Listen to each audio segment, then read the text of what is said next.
ஆறுதலுக்காய் நாங்கள் எங்கே போவோம்? ஆண்டவா நீரின்றி யாரிடம் செல்வோம்?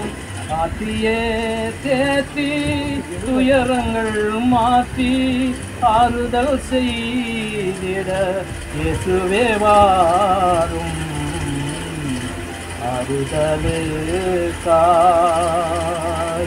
கொடும் வேதனையா கொஞ்சமெல்லாம் சோர்ந்து அழுகிட கண்ணீரும் தலனும் இல்லாமல் போனோம்.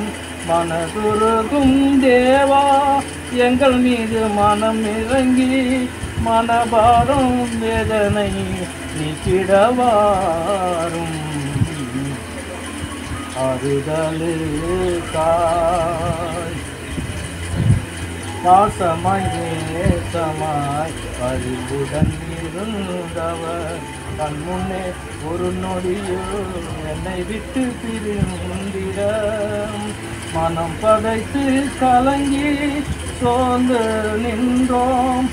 ஆறுதல் வார்த்தையால் கேட்டிடவாரும். ஆறுதலுக்காய் நாங்கள் எங்கே போவோம்? ஆண்டவா நீரின்றி யாரிடம் செல்வோம்? ஆற்றியே தேற்றி துயரங்கள் மாற்றி ஆறுதல் செய்திட இயேசுவே வாரும். ஆறுதலுக்காய் அனாதையாக தன்மையில் விடப்பட்டோம். துணையாக வந்தவர் பாதியிலே பிரிந்துட்டார். உம்மார்பில் அணைத்து தனிமையை நீக்கி என்றும் துணையாக எம்மோடு வாரும். ஆறுதலுக்காய் நாங்கள் எங்கே போவோம்? ஆண்டவா நீரின்றி யாரிடம் செல்வோம்? ஆற்றியே தேற்றி துயரங்கள் மாற்றி ஆறுதல் செய்திட இயேசுவே வாரும்.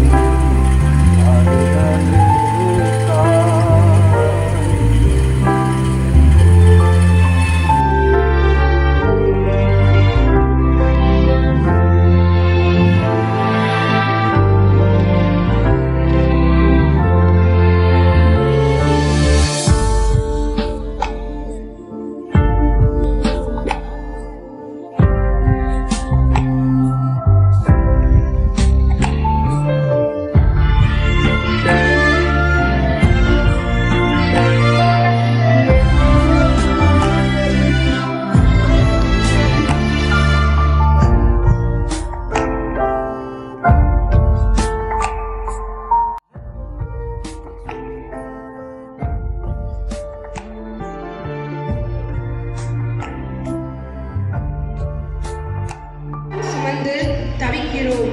இந்த போர்வையை கலைந்து போட வேண்டும் என்று விரும்பாமல் மரணமானது ஜீவனாலே விழுங்கப்படுவதற்காக போர்வை தரித்தவர்களாய் இருக்க வேண்டும் என்று விரும்புகிறோம். இதற்கு நம்மை ஆயத்தப்படுத்துகிற ஆண்டவர் எங்களை காத்துக்கொள்ள சகோதரன் எங்களுக்கு ஒத்துழைத்தாரு. அதன் பிறகு காலையில 10:30 மணிக்கு மேசியால ஆராதனை நடைபெறும். 9 மணிக்கு தான் அந்த சகோதரன் ராயபுரம் கே ஸ்ட்ரீட்ல ஐயா இருப்போம். அங்கிருந்து கோழிகள் என்னென்ன திங்ஸ் தேவையோ எல்லாத்தையும் திரேசடியில போட்டு அங்க 10 மணிக்கெல்லாம் போயிடுவார். அங்க கோழிய 2 மாடி அவரே சுமந்து கொண்டு போயிட்டு அங்கே அந்த கோழியெல்லாம் பிரித்து ஆராதனை முடிச்சுட்டு வீட்டுக்கு போவோம். சாயந்தரம் 5 மணிக்கெல்லாம் நாங்கள் மீடியமாக மேசியாவுக்கு வந்துடுவோம். அங்கிருந்து நாங்கள் பீச் பக்கமாக ஓபனர் மினிஸ்ட்ரி நடத்துவோம். அந்த ஓபனர் மினிஸ்ட்ரியில் சகோதரன் நன்றாக பாடுவார். அது மாத்திரமல்ல சாட்சி சொல்லுவார். அதன் பிறகு மேசியால 6:30 மணிக்கு மீட்டிங் ஸ்டார்ட் ஆகும். அதன் பிறகு முடிஞ்ச பிறகு அந்த இருக்கிற கோழியெல்லாம் அவரே மடித்து ரேசைக்கில் வச்சுட்டு டாக்டர் கொண்டுட்டு வருவாங்க. அது மாத்திரமல்ல அவர் எங்களுடைய கிராம ஊழியத்தில் 1977 டாக்டரியா எங்களுக்கு கிராம ஊழியம் செய்யும்படியாக அவங்க செபிக்கு எங்களை அனுப்பினாங்க. அதிலும் கூட இந்த சகோதரன் கிட்டத்தட்ட 4-5 வருஷம் எங்களோடு சேர்ந்து உழைச்சிருக்கிறார். அது மாத்திரமல்ல அவர் வர்மநல ஊழியத்தில் பாடுகிற அந்த ஊழியத்தில் அவர் அதிகமாக உதவி செய்தார். அவர் பாடல் அருமையாக பாடுவார். அந்த பிள்ளைங்க பாடினாங்க, அந்த பாடலை அடிக்கடி பாடுவார். எனவே அவர் எல்லா ஊழியத்திலும் வருமானம் எல்லா ஊழியத்திலும் இவர் எங்களோடு ஒத்துழைப்பாரு, பங்கு கொள்வாரு. அப்புறம் வீடு விசிட் பண்ணல அவர் எங்களோடு ஒத்துழைப்பாரு. நானே பாராட்டி இந்த சகோதரன் 3 பேருமே வீடுகள் போட்டு நாங்கள் வீடுகளுக்கு போயிட்டு விசிட் பண்ணி ஜெர்மனிக்கு வருவோம். அந்த வீடுகளெல்லாம் சகோதரன் ரொம்ப சந்தோஷமாக எங்களோடு பங்கு கொள்வார். ஒரு ஆராதனை தவறுவிட மாட்டார், ஒரு ஜெப மீட்டிங் தவறுவிட மாட்டாரு. எல்லாவற்றிலும் சகோதரன் ஒத்துழைச்சார். எனவே இந்த சகோதரிய சாட்சிக்காக நாம் ஆண்டவரை துதிக்கணும். நம்பி வாழ்க்கையிலும் சகோதரன் உழைத்த மாதிரி நாமும் ஆண்டவருக்கு உழைக்கிறதாக தேவன் தாமே நம்ம ஒவ்வொருவருக்கும் விருது தருவாராக. ஆமாம்.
பாதம் அணைப்பேன், பாவம்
dust to dust, ashes to ashes.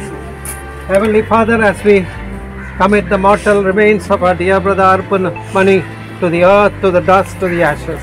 பரமபிதாவே, எங்களுடைய அன்பான சகோதரன் அற்புதமணி அவருடைய சடலத்தை இந்த பூமிக்கு இந்த மண்ணோடு மண்ணாக சாம்பலாக ஒப்படைக்கும் போது we thank you for the lively hope you have given to us because of your death and resurrection. உம்முடைய மரணம் உயிர்த்தெழுதலினாலே நீர் எங்களுக்கு கொடுத்திருக்கிற ஜீவனுள்ள நம்பிக்கைக்காக நன்றி. You have redeemed our brother from sin and given him eternal life.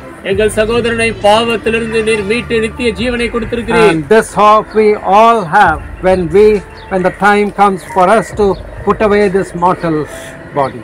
இந்த அழிந்து போகக்கூடிய சரீரத்தை விட்டு போகும் பொழுது எங்கள் எல்லாருக்குமே இந்த நம்பிக்கை உண்டு. You said, I am the resurrection and life.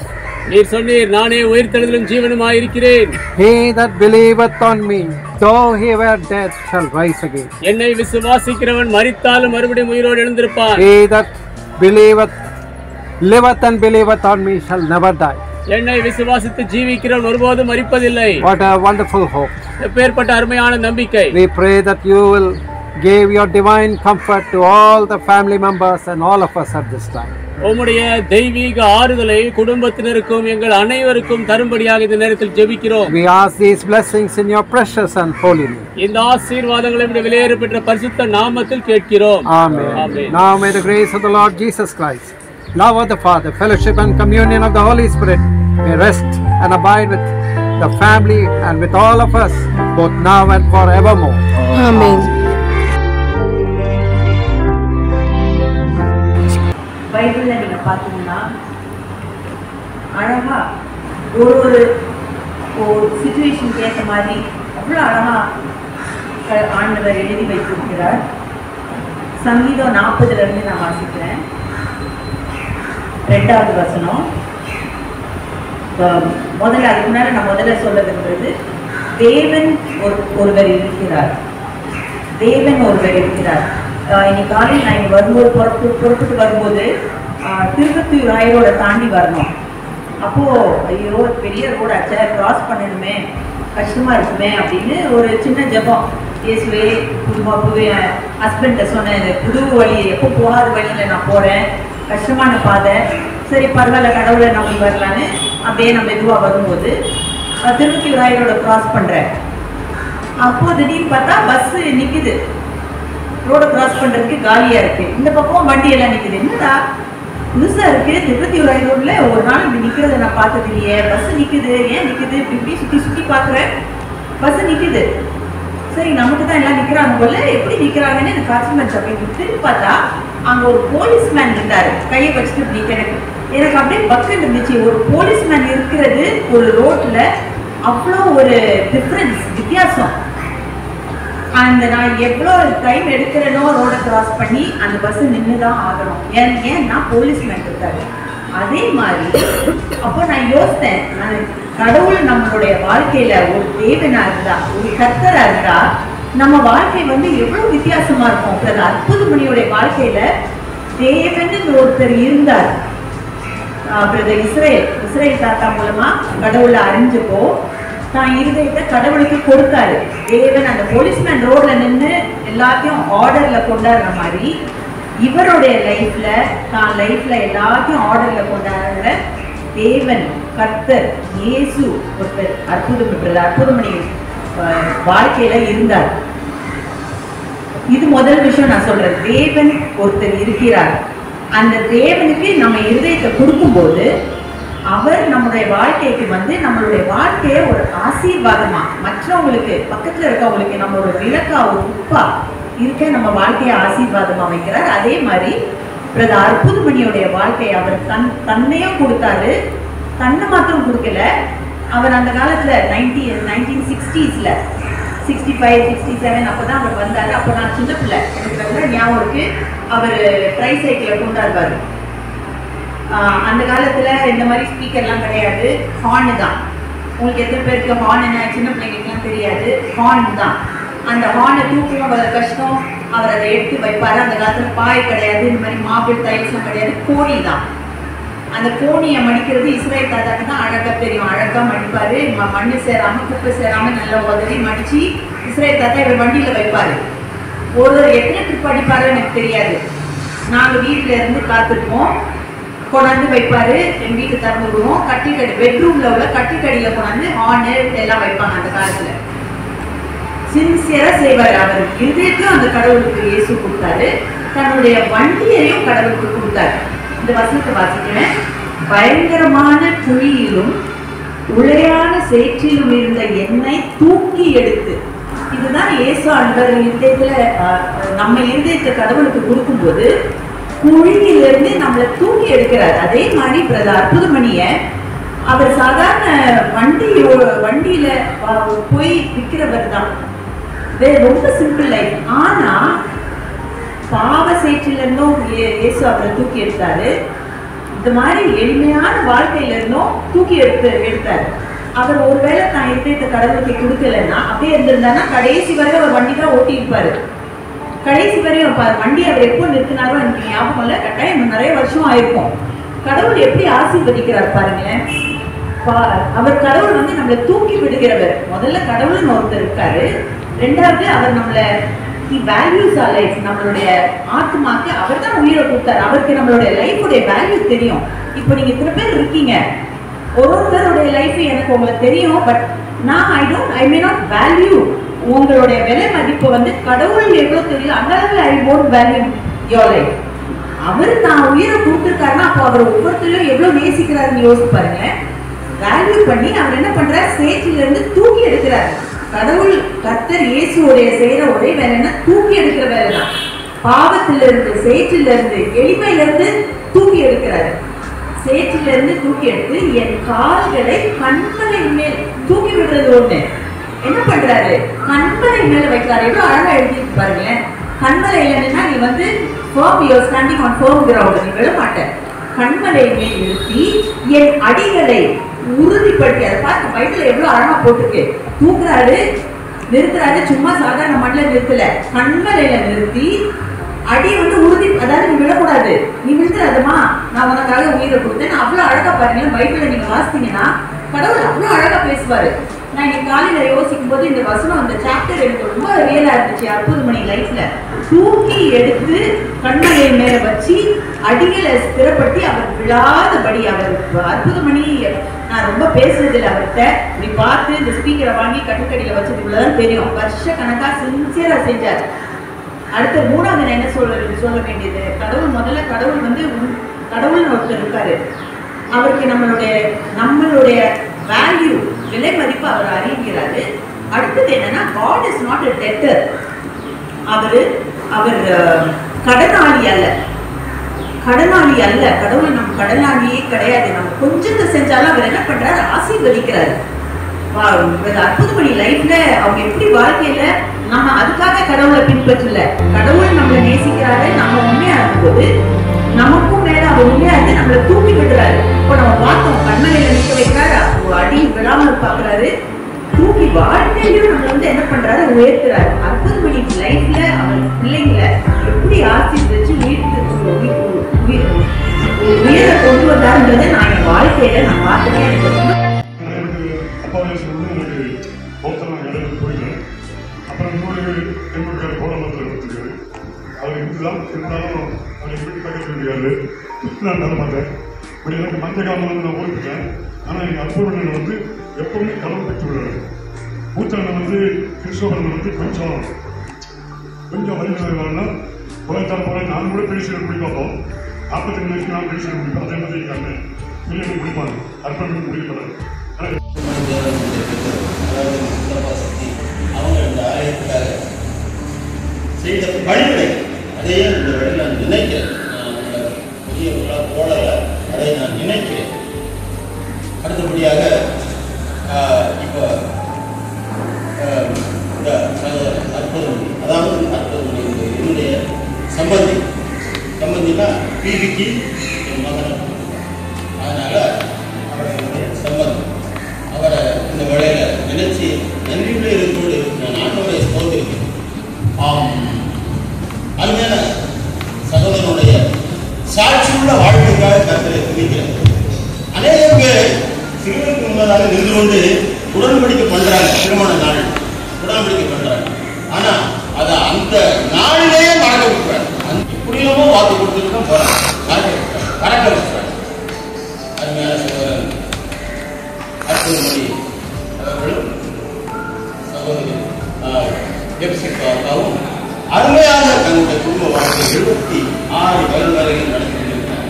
அதுக்காக ஆண்டவரை நன்றிகளை குடிக்கிறது போது அக்கா பொறுமையோடு சகோதரன் அற்புதமணி அவர்களை பொறுமையோடு சில வருடங்களாக அவர்களை பாதுகாத்து பராமரித்து அவர்களுக்கு பணிவிடை செய்தார்.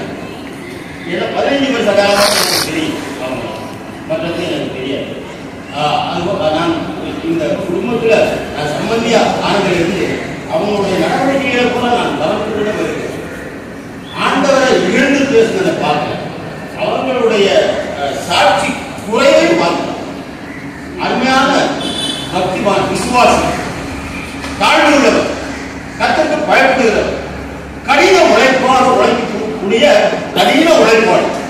ஆமா, கடின உழைப்பாடு, நித்தமும் நடக்கிற தெய்வம். அதாவது இன்னைக்கு நானும் வியாபாரம் பண்றேன், அதாவது பிசினஸ் பண்றவங்க எப்படியாமோ சீக்கிரத்துல ஆயிடுறாங்க, பெரிய இதுல வந்து அடைஞ்சிடறாங்க. ஆனா அற்புதமணியே ஆண்டவர் தன்னுடைய கொஞ்ச வருஷ காலம் கடை வச்சுருக்காங்க. அப்புறம் அந்த கடை எடுக்கப்பட முடியாத சூழ்நிலை, அதுக்கப்புறம் ட்ரை சைக்கிள் ஓட்டி ஸ்ட்ரீட் பை ஸ்ட்ரீட்டாக ஆண்டவர் அவரை வழிநடத்தி நித்தமும் நடத்துகிற தெய்வம் நம்முடைய நித்திய பிதா. அந்த நித்திய பிதா அருமை சகோதரருடைய குடும்பத்தை ஆசீர்வதித்து வழிநடத்தி அவருக்கு வளர்ந்து இம்மட்டுமா நடந்திருக்கிற அருமையான 3 பிள்ளைகள், 3 பிள்ளைகளுக்கு அருமையான பேர பிள்ளைகள் எல்லாத்தையும் ஆண்டவர் ஆசீர்வதித்து கொடுக்கிறார். நீ உன் பிள்ளைகளையும் பிள்ளைகளுடைய பிள்ளைகளையும் காணுவாய் அப்படின்னு சொல்லி அந்த வாக்கு தத்துவம் நிறைவேறும்படியாக அவருடைய குடும்பத்தை கத்தர் ஆசீர்வதித்திருக்கிறார். ஆமா, சில பேர் ஐஸ்வர்யன் ஆனதுக்கு பைபிளை கூட எடுத்து காட்டுவாங்க.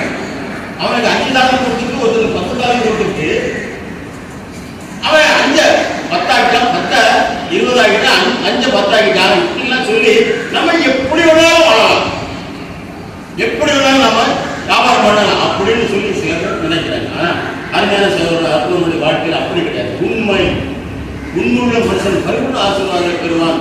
அதைத்தான் பெற்றுக்கொண்டார். நீ உன் பிள்ளைகளையும் பிள்ளையோட பிள்ளைகளை காண்பார் அப்படின்னு அந்த வாக்குகள வசனத்தோடு கற்றுக்கிறார். அருமை சகோதரன் ஆசீர்வதித்து இந்த நாட்களில் கொஞ்சம் கஷ்டப்பட்டுருக்காரு, சரீரத்தில் கொஞ்சம் கஷ்டப்பட்டுருக்காரு. அது இல்லைன்னு சொல்ல முடியாது. மனுஷனா பிறந்த யாருமே இந்த சரீரத்துல பாவங்கள் பட வேண்டிய கட்டங்கள் உண்டு, சூழ்நிலை உண்டு. போன வாரம் என்னுடைய ஆலயத்தில் ஒரு அருமையான சகோதரி சாட்சி சொன்னாங்க. அதாவது அந்த சகோதரி 45-47 வயது தான் இருக்கும்.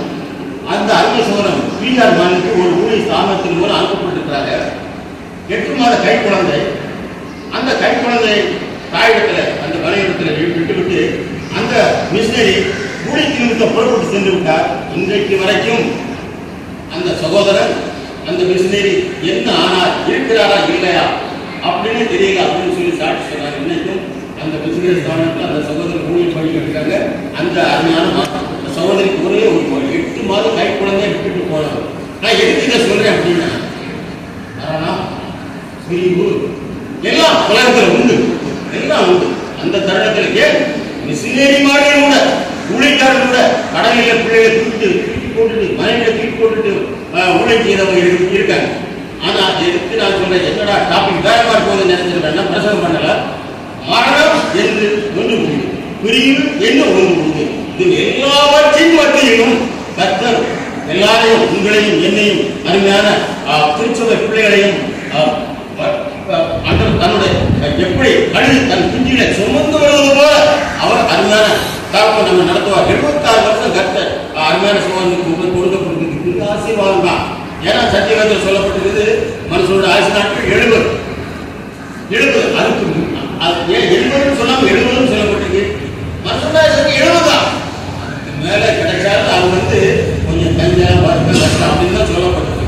அதனால அருமையான கட்டணத்திலிருந்து பெற்றுக்கொண்ட ஆயுஷை சகோதரன் பெற்றுக்கொண்ட அருமையான சகோதரி தைரியமா இருக்கணும், நல்ல ஆறுதலோடு இருக்கணும். அதுபோல அவரை விட்டு பிரிந்திருக்கிற பிள்ளைகள் பேர பிள்ளைகள் எல்லாரும் தைரியமா இருக்க, விசுவாசத்தோடு இருக்க. கர்த்தர் என்றைக்கும் கைவிட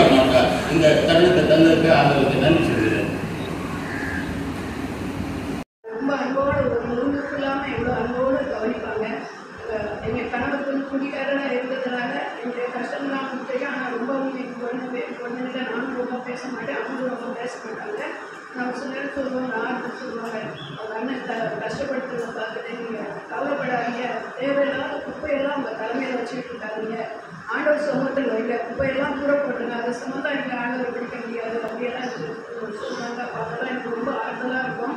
ஆனால் எவ்வளோ எங்களை கஷ்டப்படுத்தினா கூட அவங்க ரொம்ப ஆண்டவர் வந்து எனக்கு கொடுத்துருக்க மனைவி அவருக்கு பெரிய இஷ்ட ஆண்டவர் அவங்களுக்கு கொடுத்தாரு. அவங்களும் ரொம்ப எங்களை நேசிச்சு உடன்பட்டாங்க. எனக்கு முதலாவதாக நல்ல பெற்றோரை ஆண்டவர் எனக்கு கொடுத்ததுக்காக நன்றியோடு துதிக்கிற ஆண்டவர். அப்பா எங்களை சின்ன பிள்ளையிலேருந்து வளர்க்கும் போது நிறையா பைபிள் இருக்கிற ஒழுக்கங்களை எங்களுக்கு கற்றுக் கொடுத்து வளர்த்தாங்க. நான் சின்ன பிள்ளையில இருக்கும்பொழுது கூட குடும்ப ஜெபம் பண்ணுறதுக்கு எங்களை எழுப்பி விடுவாங்க. நாங்கள் எழுப்பி வரலை அப்படின்னா முதல் பாட்டு பாட தொடங்கும்பொழுதே நாங்கள் எழுப்பி வந்து உட்காரணும். இல்லைன்னா எங்களுக்கு அடியே கொடுப்பாங்க. அவ்வளோ கோபப்படுவாங்க. இந்த ஆண்டுக்குரிய காரியங்களில் நாங்கள் சரியாக இல்லை அப்படின்னா அவங்களுக்கு அவ்வளோ கோபம் வரும். எங்களுக்கு முதலாவது அவங்க கற்றுத்தந்தது வந்து ஆண்டவரை தான். ஏன்னா ஆண்டுடைய அந்த சிலுவையின் அன்பை அவங்க நம்ம டாக்டர்மா மூலமாக தெரிந்து கொண்டதுக்கு பின்பாக அந்த அன்பை வந்து எங்களுக்கும் அதை காண்பிக்கணும் அப்படின்றதுல ரொம்ப கருத்தாக இருந்தாங்க. நாங்கள் 3 பேருமே பெண் பிள்ளைகளாக பிறந்ததுக்காக அவங்க கஷ்டப்பட்ட நாட்கள் அதிகம் உண்டு. இருந்தாலும் அது குறித்து கவலைப்படாமல் எங்களுக்காக கடினமாக உழைச்சாங்க. இந்த உழைப்பை நான் என் கண்கூடாக பார்த்துருக்கேன். அந்த ட்ரைசைக்கிள் அவங்க மிதிச்சுட்டு போகும்போது நான் ஸ்கூல் போகும்போது நான் பார்த்துருக்கேன். ரொம்ப கஷ்டப்பட்டு அதை மிதிச்சுட்டு போகும்போது நான் பார்த்து சில நேரங்களில் கண்ணீர் விட்டுருக்கேன். அப்பா நமக்காக இவ்வளோ கஷ்டப்படுறாங்களே அப்படின்னு சொல்லி நான் கஷ்டப்பட்டிருக்கேன். ஆனால் அதை குறித்து அவங்க ஒரு நாளும் கஷ்டப்பட்டதே கிடையாது. ஒவ்வொரு நாளும் அதிகாலையில் எழுப்பி ஜெபிக்கிறது, வேதத்தை வாசிக்கிறது, அதை எங்களுக்கும் அனுதினமும் கற்றுக் கொடுத்தாங்க. சனிக்கிழமை உபவாச ஜபத்தில் கலந்து கொள்வதாக இருந்தாலும் சரி, ஞாயிறு ஆராதனைகளில் அவங்க பாடல் நடத்தி ஆராதனையை வழி நடத்துவாங்க. எல்லா காரியங்கள்லையும் முதலாவதாக வந்து நிற்பாங்க. எங்களையும் அவங்க சீக்கிரமாக கிளம்பி வந்துடுவாங்க. எங்களையும் சீக்கிரம் கிளம்பி ஆலயத்துக்கு நேரத்துக்கு வரணும் அப்படின்னு சொல்லிட்டு ரொம்ப கண்டிப்போடு சொல்லிட்டு போவாங்க. நாங்கள் இன்கேஸ் லேட்டாக வந்தால் வந்து கண்டிப்பாங்க, ஏன் இந்த மாதிரி லேட்டாக வரீங்க, ஆண்டவருடைய காரியங்களில் நீங்கள் கவலையினமாக இருந்தீங்கன்னா எந்த ஆசீர்வாதத்தையும் உங்களால் பெற்றுக்கொள்ள முடியாது அப்படின்னு சொல்கிறதுல ரொம்ப கருத்தாக இருந்தாங்க. அனுதினமும் குடும்ப ஜபத்திலையும் எங்களுக்கு நீதிமொழிகளில் இருக்கக்கூடிய ஒவ்வொரு காரியங்களையும் எங்களுக்கு கற்றுக் கொடுத்தாங்க. நாங்கள் ரொம்ப நேரம் தூங்கிட்டு இருந்தோம் அப்படின்னா அந்த வசனத்தை வச்சே எங்களுக்கு பேசுவாங்க. தூக்கத்தை விரும்புகிறவன் தரித்திரன் ஆவான் அப்படின்னு சொல்லுவாங்க. ஸோ அதனால சோம்பேறியே எறும்பிடத்தில் சென்று சுறுசுறுப்பை கற்றுக்கொள், நிறைய வசனங்களை வச்சு எங்கள்கிட்ட பேசுவாங்க. அப்படிதான் எங்களுக்கு வந்து ஒவ்வொரு காரியங்களும் கண்டித்து உணர்த்துவாங்க. எங்கள் அம்மா கோபப்பட்டு நான் பார்த்துருக்கேன், அப்பா கோபப்படுவாங்க, இருந்தாலும் எங்களுக்கு நிறைய காரியங்களை கற்று தருவாங்க. அம்மா கோபப்பட்டாலும் அம்மாவையும் தன்னுடைய அன்பால அவர்களிடத்துல பேசி அவர்களையும் ஆண்டவருடைய பாதையில அவங்க நடத்தினாங்க. எங்க அம்மா தான் எங்களை வந்து நிறைய காரியங்கள்ல, எங்க அப்பாட்ட நாங்க டைரக்டா போய் எந்த காரியத்தையும் கேட்க முடியாது. ஏன்னா அப்பா வந்து ரொம்ப நாங்க சிம்பிளா வாழணும் அப்படின்றதுதான் எங்களுடைய அப்பாவோட விருப்பம். எந்த ஆடம்பரமா நாங்க வாழக்கூடாது அப்படின்றது ரொம்ப கருத்தா இருப்பாங்க. நாங்க ஏதாவது ஆடம்பரமா நாங்க உடை உடுத்தினாலும் சரி, இதெல்லாம் நமக்கு எதுக்குமா, உலக பிரகாரமா நம்ம ஜீவிக்க கூடாது, நம்ம ஆணுடைய பிள்ளைங்க, நம்முடைய எல்லா உடையிலையும் நம்மளுடைய நடக்கையிலையும் ஆண்டவரை நம்ம காட்டணும் அப்படின்னு சொல்லி கொடுப்பாங்க. ஆனால் எங்களுக்கு ஏதாவது தேவைன்னா நாங்கள் அம்மாட்ட தான் கேட்போம். அம்மா தான் எங்களுக்கு, அப்பாவுக்கு தெரியாமல் எங்களுக்கு நிறைய காரியங்களை வாங்கி தருவாங்க, செய்வாங்க. ஆனால் அதையும் அப்பா வந்து கண்டிப்பாங்க. அம்மா பிள்ளைங்க கேட்கறதெல்லாம் வாங்கி கொடுக்கக்கூடாது, அவங்களுக்கு என்ன தேவையோ அதை மட்டும்தான் அறிந்து வாங்கி கொடுக்கணும் அப்படின்றத அம்மாவையும் கண்டிப்பாங்க. இப்படியாக எங்களை ஒவ்வொரு காரியங்களையும் ஆண்டவருக்கு பயந்து வழி நடத்தக்கூடிய ஒரு மிகப்பெரிய சிறந்த ஒரு தகப்பனா எங்களுக்கு ஆண்டவர் எங்களுக்கு அப்பாவை கொடுத்தாங்க. அவங்க வந்து ரொம்ப ஆண்டவருக்கு பயந்து ஊழியம் செய்யக்கூடியவர்களா இருந்தாலும் வயதான காலத்துல அதிக காலகட்டங்கள்ல அவங்க ஹாஸ்பிட்டல்ல அட்மிட் ஆகி நிறைய அவங்க உடல் அளவுல சோர்வுகளையும் கஷ்டங்களையும் அனுபவிச்சிருக்காங்க. அதை நான் கண்கூடா பார்த்துருக்கேன். 2 அக்காவுக்கும் திருமணம் முடிந்து சென்ற பிறகு நானும் அம்மா அப்பா தான் இருந்தோம். அப்பா வந்து மனதளவில் பாதிக்கப்பட்டு ஹாஸ்பிட்டலில் அட்மிட் ஆகிட்டாங்க. அந்த டைமில் கூட எப்போ அப்பாவுக்கு உடம்பு சரியில்லைன்னா உடனே யோசிக்காம டக்குன்னு ஐசக் அங்கிளுக்கு ப்ரேயர் கால் பண்ணி சொல்லுவேன். அங்கிள் மிட் நைட்டாக இருந்தால் கூட உடனே வருவாங்க. வந்து அப்பாவுக்கு தலையில் கை வச்சு ப்ரேயர் பண்ணிவிட்டு சில ஆலோசனைகளை கொடுத்துட்டு போவாங்க எனக்கும் அம்மாவுக்கும். டைம் பார்க்காம எந்த நேரத்தில் நான் சொன்னாலும் உடனே வருவாங்க. அவங்களும் எங்களுக்கு நிறைய ஆவிக்குரிய காரியங்களில் எங்களுக்கு நிறைய வழி நடத்தியிருக்காங்க. அப்பா வந்து நிறையா ஆண்டவராக ஊழியம் செய்த மகன் தானே, ஏன் சோர்ந்து போகிற, நல்ல ஜெபி அப்படின்னு சொல்லிட்டு அப்பாவுக்கும் நிறையா ஆவிக்குரிய தைரியங்களை சொல்லிட்டு போவாங்க. அப்பாவும் அதுக்கப்புறமா நான் சில வார்த்தைகளை சொல்லி அப்பாவை ஜெபிக்க வைப்பேன். இப்பயும் சரீர பிரகாரமாக பயங்கர கஷ்டங்களை அனுபவிக்கும் போது கூட 27ஆம் தேதி இரவு ஒரு 10:45 அவங்க சுயநினைவை இழந்துக்கிட்டே போகிற நேரத்தில் நாங்கள் ஹாஸ்பிட்டலில் கொண்டு போய் அட்மிட் பண்ணோம். ஒவ்வொரு முறையும் நாங்கள் ஹாஸ்பிட்டலில் அட்மிட் பண்ணி திருப்பி அப்பாவை நாங்கள் சேஃபாக கூட்டிகிட்டு வந்துடுவோம். ஒவ்வொரு முறையும் எங்களுக்கு ஆண்டவர் வந்து கிருபை செஞ்சார். ஆனால் 27ஆம் தேதி நைட்டு நாங்கள் கொண்டு போய் அட்மிட் பண்ணோம். சுயநினைவு அவங்களுக்கு வரவே இல்லை. டாக்டர்ஸும் எவ்வளோ ட்ரீட்மெண்ட் கொடுத்தாங்க. பட் நாங்கள் ஏதாவது போய் பேசினா, நானோ என்சியக்காவோ எஸ்தரக்காவோ ஏதாவது நாங்கள் பேசினா ஊன்னு சொல்லுவாங்க. ஆனால் அவங்க பேசணும்னு முயற்சி எடுப்பாங்க. ஆனால் அவங்களால பேச முடியாது. அந்த லங்ஸில் இருக்க அந்த ஃப்ளூவட் வந்து அவங்களுக்கு பேச முடியாமல் அவங்களுக்கு தடையை ஏற்படுத்துச்சு. அவங்களுக்கு கடைசியாக கூட நான் வந்து அப்பா நீங்கள் வந்து சரீரத்தில் ரொம்ப கஷ்டப்படுறீங்க, ஆண்டுக்கு நீங்கள் ஊழியம் செஞ்ச மகன் தானே, ஏசப்பாட்டை நீங்கள் கேளுங்க, உன்னை சுமப்பேன் தாங்குவேன் தப்புப்பேன்னு சொல்லி நீங்கள் சொல்லியிருக்கீங்களே, ஏசப்பா என்னை இந்த மரண சரீரத்திலிருந்து எனக்கு ஒரு பரிபூர்ண சுகத்தை நீங்கள் தாங்க, என்னை தப்புவீங்க அப்படின்னு சொல்லி கேளுங்கப்பா, நீங்கள் எனக்கு வேணும்ப்பா, நீங்கள் ஜெபிங்கப்பா, நானும் உங்களுக்காக ஜெபிக்கிறேன்ப்பா அப்படின்னு உங்கள் காதுகிட்ட போய் நான் சொல்லிட்டு இருந்தேன். சொல்லி பாட்டை கேட்டாங்க. திருப்பி போடணுமாப்பா அப்படின்னு கேட்கும்போது ஓ அப்படின்னு சொல்லி ஒரு சவுண்ட் மட்டும் கொடுத்தாங்க. திருப்பி நான் போட்டு விட்டேன். இப்போ 8:45 அளவில் அவங்களுக்கு அதுக்கப்புறமா அவங்களால அதை கேட்க முடியல. கண்ணு ஃபுல்லாக க்ளோஸ் ஆயிடுச்சு. அது வரைக்கும் கொஞ்சம் கண்ணு திறந்து வச்சுருந்தாங்க, அது ஃபுல்லாக க்ளோஸ் ஆயிடுச்சு. அப்போ நான் அப்பா அப்பான்னு சொல்லிட்டு கண்ணத்தில் தட்டுறேன். அவங்க சத்தமே கொடுக்கல. பை காட் கிரேஸ் நானும் எங்கள் எஸ்தரக்கா பெரியக்காவும் நானும் அப்பா பக்கத்துலேயே தான் இருந்தோம். அப்பா உயிர் விடும் பொழுது நான் கண்ணத்தில் தட்டுறேன். அவங்களுக்கு எந்த ஒரு சுயநினைவும் இல்லை. நான் டாக்டர்ஸை போய் கூப்பிடுறேன். அவங்க நெத்தியெல்லாம் அப்படியே ஒரு மாதிரி வேர்த்து சில்லுன்னு ஆயிடுச்சு. நான் போய் டாக்டர்ஸ் கூப்பிட்டேன். டாக்டர்ஸ் வந்து பார்த்தாங்க. எல்லாமே பார்த்துட்டு கொஞ்சம் கொஞ்சமாக உயிர் பிரியுதுமா, நாங்கள் அடுத்த என்ன ஒன்றும் பண்ண முடியாது, டாக்டர் எப்படியாவது ஏதாவது பண்ணி காப்பாற்றுங்க அப்பாவன்னு சொல்லிட்டு நான் கெஞ்சுறேன். அக்காவும் ஒரு பக்கம் அழுதுட்டு இருக்கா. அப்போ நான் எனக்கான விசுவாசம் எப்படியாவது ஆண்டவர் வந்து ஜீவனை மத்திய தந்துருவாரு. நான் அம்மாட்ட ஹாஸ்பிட்டல் கூட்டு போகும்போதே அம்மா சொன்னாங்க, அப்பா லாஸ்ட் ஸ்டேஜில் இருக்காங்கம்மா, நீ கூட்டிகிட்டு போகாத அப்படின்னு சொன்னாங்க. இல்லைம்மா, ஒவ்வொரு முறையும் நான் கூட்டிகிட்டு போய் நல்லபடியாக கூட்டிகிட்டு வந்து உங்கள்கிட்ட கொடுத்துருக்கேன்ல, இந்த வாட்டியும் கூட்டிகிட்டு போய் நல்லபடியாக கூட்டிகிட்டு வந்து நான் உங்கள்கிட்ட கொடுப்பேம்மான்னு சொல்லிட்டு வந்தேன். பட் ஆனால் என்னுடைய அப்பாவை அவங்களோட இறந்த சரீரமாக தான் என்னால் வீட்டுக்கு கூட்டிகிட்டு வர முடிஞ்சது. அதுக்காக எனக்கு ரொம்ப வேதனையாக இருந்தது. இருந்தாலும் அங்கே அந்த மரண சரீரத்தில் அந்த சரீரம் வந்து அழிவுள்ளது தான். இருந்தாலும் ஒரு ஆத்மா ஆண்டவரோட இப்போ நித்தியத்தில் இலைப்பாரிட்டு இருக்குன்ற அந்த ஒரு நம்பிக்கை, அதனால நான் வந்து அதில் ஏற்றுக்கொள்கிறேன். அவங்க சரீர விதத்தில் அவ்வளோ துன்பத்தை அனுபவிச்சாலும் ரொம்ப பொறுமையாக அந்த துன்பங்களை எல்லாம் சகித்து கொண்டாங்க.